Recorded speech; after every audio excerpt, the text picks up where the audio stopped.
Hello, my friends. My name is Emily, and I'm a librarian at the Brownsburg Public Library in Brownsburg, Indiana.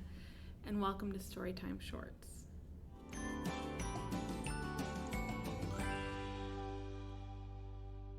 Thank you so much for joining me for this episode of Storytime Shorts. Our goal, as always, is to share some fun things to do with your little one that also helps support early learning, all geared towards kids ages 0 to 5 and their caregiver. We are talking about colors again. This month we are celebrating 3 new colors: orange, pink, and purple. Do we see them on the color wheel? Let's see. Here is orange and pink, and right next to it is purple. So I have 3 rhymes to share with you today, as well as 3 book suggestions and a craft idea for you. As always, there is a table of contents in the video description that you can use to quickly skip or revisit any of these activities. So our first color is orange. When you mix yellow and red, you get orange. So our rhyme today is about a basketball. It is a ball that is used with a specific game, basketball, and it is almost always orange, like that. All right, so can you jump up and down like a basketball for this rhyme? At the end, you'll have to listen carefully because there is something else that we'll do. All right, I'm bouncing, bouncing everywhere. I'm bouncing, bouncing like a ball. I'm bounce and bounce until I fall. Oh, can you fall to the ground? Oh, that's so silly. Okay, let's see if we can bounce our whole bodies. Okay, I'm bouncing, bouncing everywhere. I'm bouncing, bouncing like a ball. I bounce and bounce until I fall. Very good. I don't have quite as much room here, but you can fall all the way to the ground if you'd like to. Our next color is pink. There's our pink. Pink you can make by mixing red and white together. So pink, there are some really great pink animals out there. Can you think of any pink animals? Yes, a pig. A pig is a pink animal. Let's see, what about a pink bird? A flamingo. Very nice. Those are very, very beautiful looking birds. But last but not least, I would like you to think of a very small animal that is pink, that likes to wiggle around in the dirt. A worm, that's right. Here is our worm today. So I have a rhyme about some worms. Maybe you have some worms on your fingers. There they are. All right, but our worms today, they're sad. Oh no, they're kind of limp. They don't have any wiggle anymore. Let's hear it. Here are some worms who are oh so sad. They've lost all the wiggles that they once had.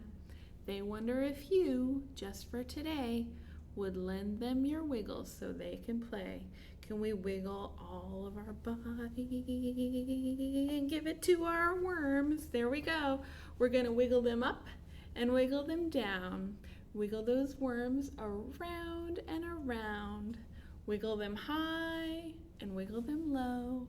Wiggle them fast and wiggle them slow. Wiggle them over your shoes and your socks, and then wiggle them back into their box. Oh, very nice. Should we do it one more time? Maybe we'll put our wiggling worms on our other hand. We're going to start out kind of limp. Here we go. We're going to wiggle them up and wiggle them down. Wiggle the worms around and around. Wiggle them high and wiggle them low. Wiggle them fast and wiggle them slow. So wiggle them over your shoes and your socks, then wiggle them right back into their box. All right, our last color today is purple. So can we find purple on the color wheel? There it is, yes. So when you mix blue and red together, you get purple. And let's see, let's think of some foods that are purple. Have you ever seen an eggplant? Those are a delicious vegetable. Eggplants are purple. Sometimes onions can be purple. Sometimes cabbages can be purple. What about fruits? A plum? Grapes. Very nice. Our next rhyme is about some purple grapes. We just had some worms on our fingers, but now we're going to put a caterpillar on our fingers, and he loves to eat purple grapes. Okay, here we go. The itsy bitsy caterpillar climbed up the twisty vine. He reached for purple grapes and then began to dine. The plump grape burst and all the juices ran down. So the itsy bitsy caterpillar slid down to the ground. Whee! Ah, nice job. Should we do it one more time? Okay, here's your caterpillar. The itsy bitsy caterpillar climbed up the twisty vine. He reached for purple grapes and then began to dine. The plump grape burst and the juices all ran down. So the itsy bitsy caterpillar slid down to the ground. Ready? Whee! Nice job. Friends, I have 3 books to share with you today about our colors of orange, pink, and purple. The first book is not about basketball, but it is about an orange tiger. That's right. This is It's a Tiger by David LaRochelle and illustrated by Jeremy Tankard. And this is a very funny book. So let's get a little taste of it. It says, "Are you ready for a story?" Me too. We'll start in the jungle where the tall trees grow and the monkeys swing from vine to vine. Wait a minute. That's not a monkey. That looks like a tiger. Run! Oh no! Whew. Push aside these vines and we'll hide inside this cave. Duck your head. Flap, flap, flap. Watch out for bats. You see those bats? I don't know about you, but those shadows are making me nervous. In fact, one of those shadows looks like a tiger! How did he get in here? Hurry, climb the ladder and we'll make our escape. Climb, climb, climb, climb, climb. Oh, very good. So the story goes on and you are on a jungle adventure with tigers everywhere. So you will have to check out this book and read it with your grown-up to find out whether you ever get away from that tiger or not. The second book I'd like to share with you is called How to Say Hello to a Worm, A First Guide to Outside by Kari, Percival. And this is just a beautiful book. I really like all the illustrations in it about hanging out with the outdoors. So it says, how do you plant lettuce seeds? Sprinkle, sprinkle, sprinkle, pat, pat, pat. Now make some rain. Do you see the worm in this picture? There's one. There's even another piece there. How do you say hello to a worm? Say it gently, very gently. Hello, worm. Look at how nicely they're holding on to that worm and being gentle. Do one more page. How do you plant peas?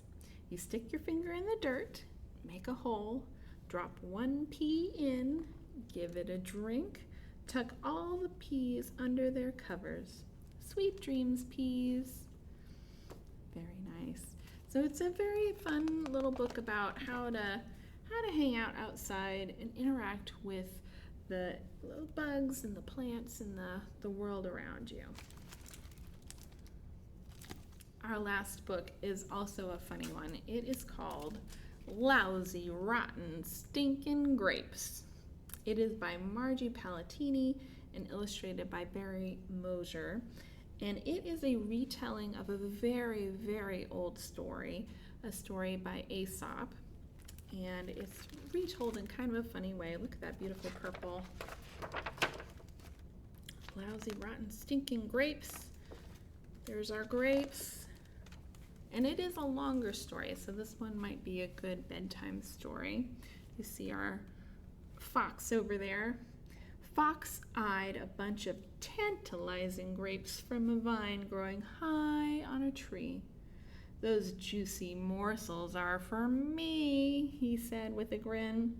The problem was, Fox was only so high, and the grapes were so high. "No matter," said he. "I am sly, clever, smart. After all, I am a fox." And he made a plan. Add this to that, multiply this to this, subtract here from there, carry the 2 minus the 1, and voila, grapes. Hop, skip, jump, flying leap, and no grapes. Fox climbed out from the thicket and brushed off his coat. Perhaps a bit of a boost is needed, but where to get a boost? Can you guess where that boost might come from? I think that's bear. Now you can read the rest of that story by checking out Lousy, Rotten, Stinking Grapes at your library. Grown-ups, it is great to teach our kids basic colors, but don't hold back on describing colors with more specific words like tangerine, salmon, or lavender. Learning these synonyms helps young children expand their vocabulary, and research shows that children who know more words find it easier to learn to read. So for our suggested activity today, here is a fun and no-mess way to explore color mixing. So take a heavy-duty zip-top bag and add a dollop of 2 different colors of paint. So you could try yellow and red to make orange. You could try red and white to make pink, or you could do blue and red to make purple. And then you can close up the top, kind of try and get the air out of there, and tape it using some kind of packing tape or duct tape to a tabletop surface. Make sure it's okay to put tape on your table. And then your child can use their finger and swirl the paint together, mash it around, and see what happens when those 2 colors mix. So they'll have to take a little bit more time than I am to make some purple, but you can see a little bit of purple in there. And that's kind of a fun sensory way to explore color mixing. Thanks so much for joining me for this episode of Storytime Shorts. We'll see you next month, and in the meantime, keep reading, keep singing, keep rhyming, keep learning. Goodbye, friends.